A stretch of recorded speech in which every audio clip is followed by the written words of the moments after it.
The streets of Athens are lined with thousands of stalls, peddling newspapers, candy, beverages, calling cards, whatever people on the go might need. So many items in so many outlets complicate the bookkeeping. Now a new software can network the shops and do the books for them. Calling a taxi in the Greek capital is also made easy by a smartphone app. It was developed and marketed by a young startup, one of about 300 small high-tech firms braving the mean streets of the Greek financial crisis. Financing and support for young entrepreneurs are hard to come by, but even so, an energetic startup scene has taken shape in Athens. Endeavour is a global non-profit that supports high-impact entrepreneurs. The managing director says Greece is ripe for growth. It just needs capital.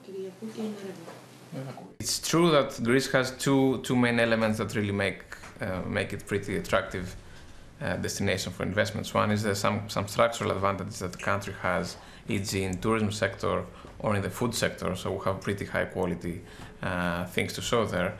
And the second, and even more important, is the human capital. So in Greece you can really find high quality, educated workforce at really competitive prices by now. IT is one of the fastest growing industries in Greece. There's no shortage of qualified workers and good ideas, but the innovations need state support to get off the ground.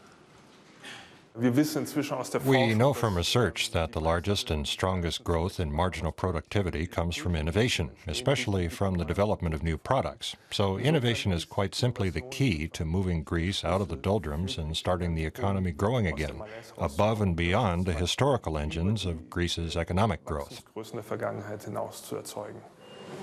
The second fastest growing industry in Greece is pharmaceuticals.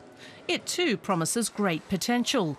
Companies like this electrolyte manufacturer outside Athens are producing round the clock. Most of the output goes to export, as far as New Zealand. Some goes to Germany, but this company is a rare exception. Greece invests about 0.6% of its GDP in research and development. Other countries invest 3 to 4%, or about 6 to 7 times the share of GDP. To make things worse, many of the innovations from research in Greece never go into production here because the entrepreneurs simply can't make it past these high bureaucratic hurdles. Traditionally, one of the cornerstones of the Greek economy has been shipping. Containers from the world over pass through the port of Piraeus. The nearly 5,000 Greek-owned merchant vessels make up some 15% of the world's commercial ships. Greek shipping companies are among the world's most successful and, thanks to tax exemptions, among the wealthiest. Many Greeks are demanding an end to these privileges and a bit more of that wealth for Greece.